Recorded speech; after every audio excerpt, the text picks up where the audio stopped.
I'm Jeff Zahler with Zahler Properties. This is House Rules, Real Estate in Sin City. Got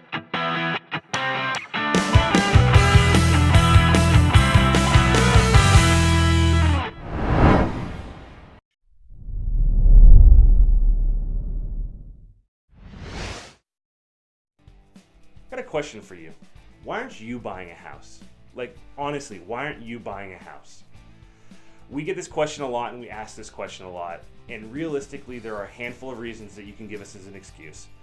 I know 7 of them, and we're gonna talk about 7 of them right now. Number 1, you don't have enough for a down payment. Look, we get it, right? Money's tough, but how much do you really need for a down payment? I wanna break it down just a little bit. Say like you're spending $1,500 a month on your rent. That's a $275,000 mortgage. And for that, what you can do is if you even have 3.5% down, you can qualify potentially for an FHA loan. So for about $10,000, $12,000 or so, you can actually get into a home that's about $300,000. That's a great investment. There are also loan programs out there that are actually even less than 3.5%. If you served in our country in the military, you may be eligible for a VA loan, which is a 0% down product.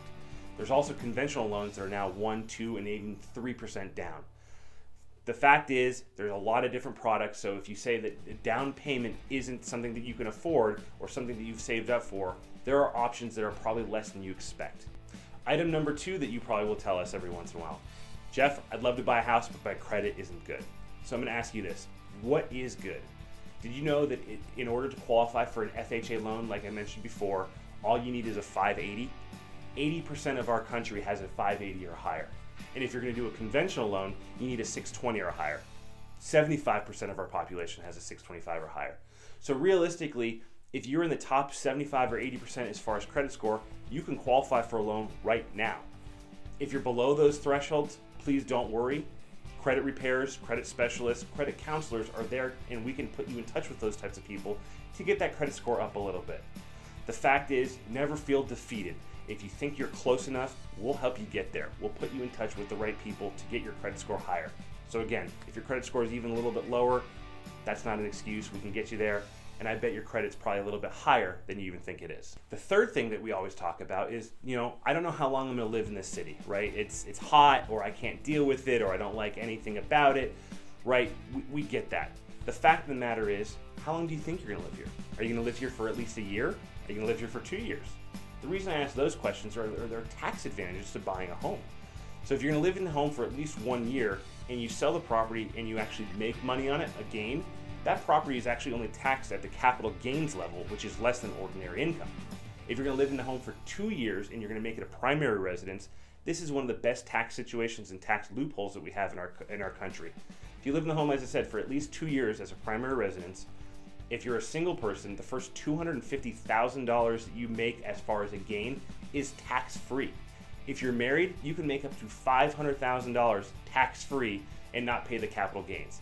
What does that equate? That equates to about $37,000 if you're a single person, or $75,000 of tax savings if you're a married couple and you made $500,000 on a home. Obviously, we don't think homes are going to go up that fast, but you never know.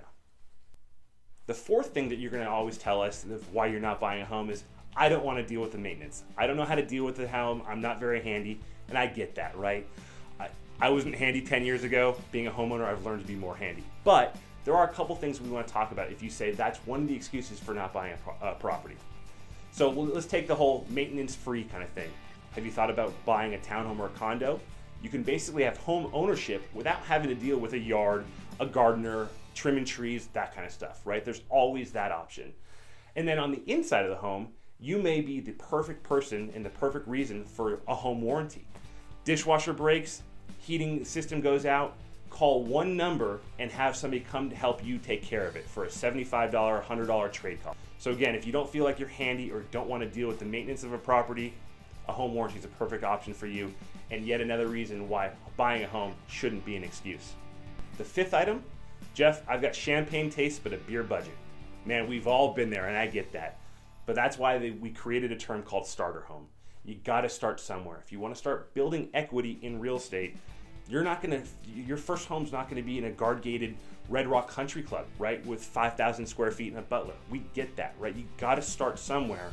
And if you do want to dream of getting to that level, unless you're playing Mega Millions or Powerball, you gotta start somewhere. Again, that's why we have something called a starter home.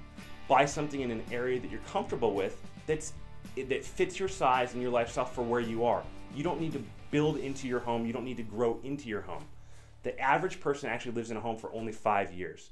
So realistically, if you think you're buying a property that's going to be your forever home and it's your first property, the chances are you're going to be moving in the next few years anyway. So find something that works for you now and start building that equity for the future. That dream home is out there. You just got to start somewhere. Item number 6 that we always hear: Jeff, I've got funds that are tied up in other investments. I want to be a little bit more liquid, all that stuff. Man, I get it, right? I've got a stock account, as small as it is, but I do have a couple stock accounts, right? We like to buy and sell assets and everything like that. But with a stock account, you have liquid assets. We get that. Real estate, you can't just hit a button and sell. Totally makes sense. However, with real estate, you can live in it. We're not growing more of it.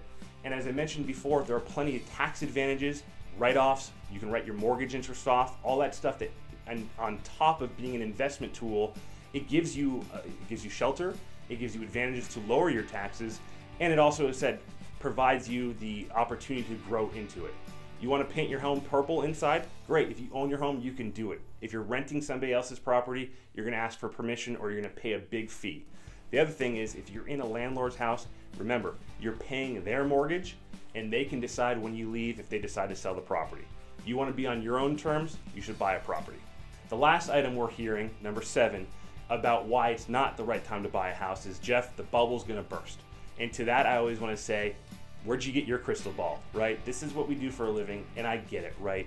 We've seen prices dramatically rise over the last few years, and we're actually starting to see a plateau in real estate pricing.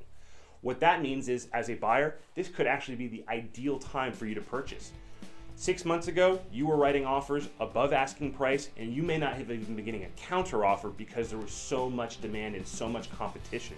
Now, if you're writing an offer on a home that's been on the market for a little bit, guess what? You may be the only offer. People are taking less money. They're not taking full price for nothing. They're willing to negotiate a little bit more. And on top of that, we can structure where we can actually cover closing costs from the seller. That's something that we couldn't really do a few months ago. And that's going back to the whole number 1, not having enough money. The other thing with the whole bubble burst, if you look back historically, and we all remember that, our memories are kind of short term, the last recession, and the last crisis, if you will, was the only recession in recorded US history that was actually caused by the real estate market.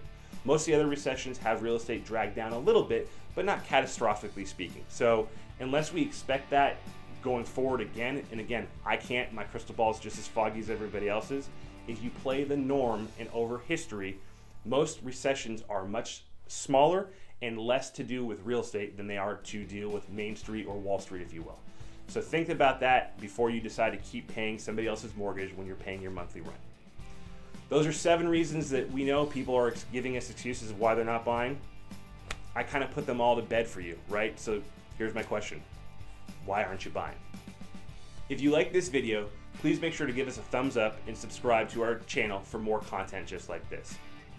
Also, check us out on our other social media. We're on Facebook, Instagram, and Snapchat. Thanks for watching House Rules, Real Estate in Sin City. We'll see you next time.